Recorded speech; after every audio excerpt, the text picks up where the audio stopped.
एक बड़ा 20 लाख करोड़ के इकोनॉमिक पैकेज का ऐलान किया था, तब आपने सोचा होगा कि अब आखिर में जाकर कोरोना वायरस के बाहर आकर इकोनॉमी पटरी पर वापस आ जाएगी। लेकिन निकला क्या? वो निकला एक बड़ा सा लोन मेला। इससे किसको फायदा होने वाला है? आप हमको तो बिल्कुल नहीं होगा। ये फायदा होगा सिर्फ सूट बूट वाले कॉर्पोरेट का। आप पूछेंगे ये कैसे हो सकता है? इतनी आसानी से नहीं बताऊंगा, पूरा का पूरा वीडियो देखिए। आज का इस लोन मेले का हिसाब किताब पूरा देखिए। अब आप तो लोन तभी लेंगे ना जब आपको लगे कि जितना मुझे ईएमआई देना है उससे ज्यादा मेरी सैलरी बढ़ेगी या मेरे पास पैसा होगा तो मैं आराम से ईएमआई दे दूंगा, चाहे वो गाड़ी का हो या वो लोन हाउस लोन का हो या क्रेडिट कार्ड का बिल हो। लेकिन इस वक्त जब लोगों की नौकरियां जा रही है, नई नौकरियां नहीं मिल रही है, पे कट हो रहा है, क्या आप लोन लेंगे? नहीं ना, क्योंकि अगर आप ये नहीं जानते कि आप पैसे वापस दे सकते हैं तो आप लोन नहीं लेंगे।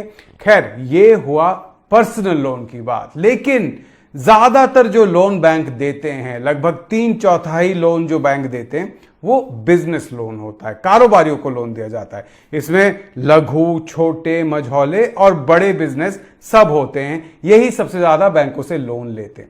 वो लोन क्यों लेते हैं? अगर आप अर्थशास्त्र यानी कि इकोनॉमिक्स का कोई भी टेक्स्ट बुक खोलकर देख लेंगे तो आपको बताया जाएगा कि कारोबार, किसी भी कारोबारी का क्या होता है कि वो बिजनेस बढ़ाने की कोशिश करते हैं, उसका साइज बढ़ाने की कोशिश करते हैं। जब उनको लगता है कि मैं जो चीज बना रहा हूं इसके ज्यादा खरीदार हो सकते हैं तो वो क्या करते हैं? निवेश करते हैं, मशीन खरीदते हैं, फैक्ट्री बिठाते हैं, नया ऑफिस लेते हैं, माल खरीदते हैं और इस माल से ज्यादा पैदा करके ज्यादा चीजें बनाकर वो बेचते हैं और उससे उनका बिजनेस फैलता है। खैर, सबसे पहले वो क्या करते हैं? टेक्स्ट बुक में कहा जाता है वो अपना पैसा सबसे पहले लगाते हैं। जब वो पैसा खत्म हो जाता नहीं है लेकिन फिर भी लगता है कि मुनाफा हो सकता है अगर मैं पैसे डाल दूं, तो वो क्या करते हैं? बैंक से जाकर लोन लेते हैं। ये हुआ बिजनेस लोन। लेकिन लोन भी तभी लिया जाता है जब लगे कि जितना मैं बैंक को वापस करूंगा, चाहे सूद हो या प्रिंसिपल अमाउंट हो, उससे ज्यादा मेरा कारोबार बढ़ा के मेरा मुनाफा होगा, तो मैं लोन वापस करके भी ज्यादा फायदे में रहूंगा। लेकिन जब दुनिया भर में मंदी चल रही है, जब भारत में इतने दिनों से मंदी चल रही थी, कोविड-19 कोरोना वायरस आने से पहले से ही हम जानते हैं कि चीजें बिक नहीं रही थी, तो क्यों लोन लेंगे भाई कारोबारी? वो किसको बेचेंगे? अगर जिनको बेचा जा रहा है उनके पास नौकरी नहीं है, काम नहीं है, उनके आय नहीं है, तो वो क्यों खरीदेंगे? तो फिर निवेश भी कौन करने वाला है? तो ऐसे में ये बात साफ है कि सिर्फ लोन देने से ये इकोनॉमी वापस पटरी पर नहीं आएगी। किसी को फायदा नहीं होने वाला, लोन लेने वाला कोई नहीं है अगर खरीदार नहीं होंगे। लेकिन इसमें एक पेच है जो कि टेक्स्ट बुक के बाहर का पेच है। सबसे पहली बात तो ये है कि ये जो लोन दिए जाएंगे वो बिना किसी सिक्योरिटी के लोन है। जो 3 लाख करोड़ एमएसएमई के नाम पर दिया गया है वो कोलैटरल फ्री, यानी उसके लिए आपको कोई भी पेपर या संपत्ति नहीं दिखाना पड़ेगा। जो कि आप अगर लोन वापस ना ले, होता है ना बैंक कहते हैं कि फिर हम ये आपसे ले लेंगे, वो आपको नहीं करना पड़ेगा। ये कोलैटरल फ्री यानी कि सिक्योरिटी फ्री लोन है।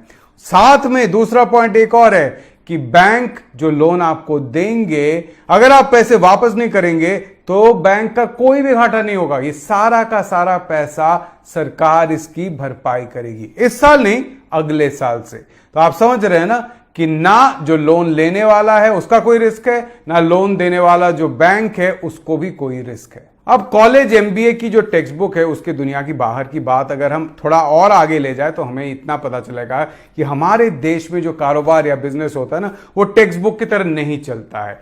कुछ चंद बड़ी कंपनियां हैं जो ज्यादातर सेक्टर में पूरे मार्केट पर जिन्होंने कब्जा कर रखा है। अब सरकारी कॉन्ट्रैक्ट इन्हीं को मिलता है। बहुत सालों से इनका पॉलिटिकल कनेक्शन के चलते इनकी ग्रोथ हुई है, ये मार्केट को कब्जा कर पाए हैं।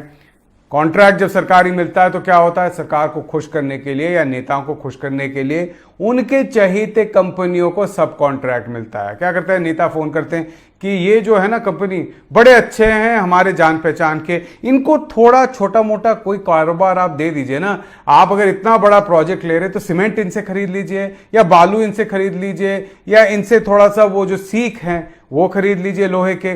तो ये सारा जो सब कॉन्ट्रैक्टिंग होता है ये भी राजनीतिक कनेक्शन से छोटे या मझौले कंपनियों को भी मिलते हैं। तो ये एक ढांचा बना हुआ है, एक पूरा ढांचा बना हुआ है जिसके चलते पॉलिटिकल कनेक्शन, करप्शन और साथ में एक दूसरे की मदद करने का जो सिस्टम है, वो सिस्टम से हमारे देश में कारोबार चलता है। अब कारोबारी क्या करते हैं, वो लोन लेने जाते हैं बैंक पे, बैंक को फोन आ जाता है, मैनेजर को फोन आ जाता है, या चेयरमैन तक को कभी कभी फोन आ जाता है। ऐसा सुना गया है, पहले सुना जाता था कि मंत्री महोदय या किसी नेता ने फोन कर दिया और कहा कि ये जो कंपनी आ रही है ना सर, ये बहुत बढ़िया कंपनी है, इनको आप आराम से लोन दीजिए, आपका कहीं नहीं जाएगा, ये लोन टाइम पर वापस मिल जाएगा। ये लोग क्या करते हैं, लोन लेते हैं। अब सेकंड पार्ट आता है खेल का, और ये हुआ प्रोजेक्ट फाइनेंसिंग। अब किसी कंपनी को प्रोजेक्ट मिला हुआ है और उसके लिए वो लोन ले रहे हैं। बैंक क्या कहते हैं कि देखिए आपका जो प्रोजेक्ट है इसका 20% खर्चा आप अपने पैसे से उठाइए और हम 80% लोन दे देंगे। अब कारोबारी क्या करते हैं, कारोबारी कहते हैं कि 80 करोड़ का ये प्रोजेक्ट है, किसी तरह घुमा फिराकर पेपर पे इसको 100 करोड़ का दिखा देते हैं खर्च। 100 करोड़ का खर्च दिखाते हैं, बैंक के पास जाते हैं, 80% बैंक से लोन मिलने वाला है, कितना मिलेगा, 80 करोड़। असल खर्च कितना था, 80 करोड़, यानी कि कारोबारी का अपना रिस्क कितना है, ठेंगा, एक पैसा भी लगाने की जरूरत नहीं है। मुनाफा हुआ तो मुनाफा अच्छा खासा उनका हुआ, बैंक का पैसा वापस दे दिया। अगर प्रोजेक्ट डूब गया तो कारोबारी का या कंपनी का क्या फर्क, प्रोमोटर का एक पैसा भी तो नहीं लगा ना, ज्यादा से ज्यादा क्या होगा, वो कंपनी चली जाएगी। अब हमने पैसे ही जब नहीं लगाए कंपनी में तो हमें क्या प्रॉब्लम होने वाला है, प्रोजेक्ट ले लो बैंक।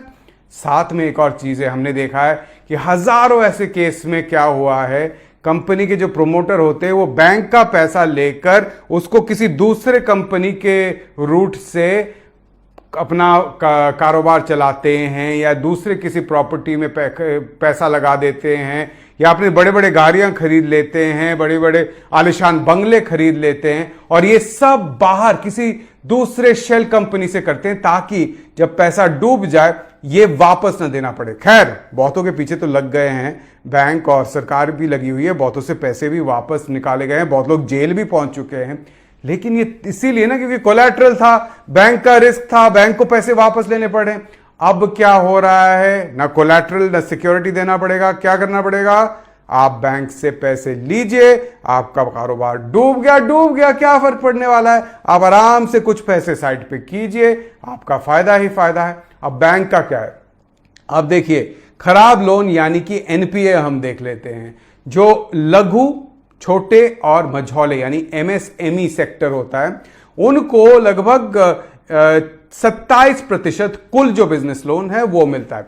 उनमें से लगभग 12.5% खराब लोन है, यानी वापस नहीं आने वाले हैं। अभी लेटेस्ट जो हमारे पास फिगर है, जो इनमें से मझौले यानी कि थोड़े बड़े कारोबारी हैं, कंपनी है, उनका एनपीए यानी कि खराब लोन का रेट कितना है, 18%। उसके ऊपर हम अगर जाएं, लगभग जो मैंने कहा कि 73% बिजनेस लोन बड़े कंपनियों को जाता है।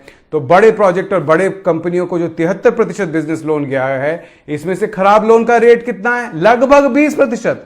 तो आप देखिए क्या करेंगे बैंक कहेंगे कि देखिए आप लीजिए, ये लोन लीजिए, आपको कोई जरूरत नहीं वापस करने का, क्योंकि अगर आप वापस ना भी करें तो भी सरकार ये पैसे हमें तो दे देगी। आप एक काम कीजिए, पहले जो लोन लिया था ना हमसे उसको वापस कर दीजिए, ये पैसा लीजिए उसको वापस कर दीजिए। तो बैंक के खाते में खराब लोन का जो फिगर है वो थोड़ा कम हो जाएगा। जो प्रोमोटर है उसके हाथ में पैसे आ गए, उसने पहले के कुछ पैसे वापस दे दिए, उसको वो कंपनी वापस देने की जरूरत नहीं है, कंपनी बेचने की जरूरत नहीं है, और नए लोन पे तो कोई कोलैटरल सिक्योरिटी है ही नहीं, तो वो पैसा डूब भी जाए तो कौन सा फर्क पड़ता है। इससे अच्छा है थोड़ा बहुत ऐंठ के अपना और भी संपत्ति बना लो। इसीलिए मैं कह रहा हूं ये जो पूरा लोन मेला है इकोनॉमिक पैकेज के नाम पर, इससे सिर्फ सूट बूट के कारोबारियों को फायदा होने वाला है, आप हमको नहीं। इस साल तो खैर सरकार का खर्चा बहुत कम होगा, लेकिन अगले साल से अगर ये पैसा वापस नहीं आया, अगर ये खराब लोन बन गया,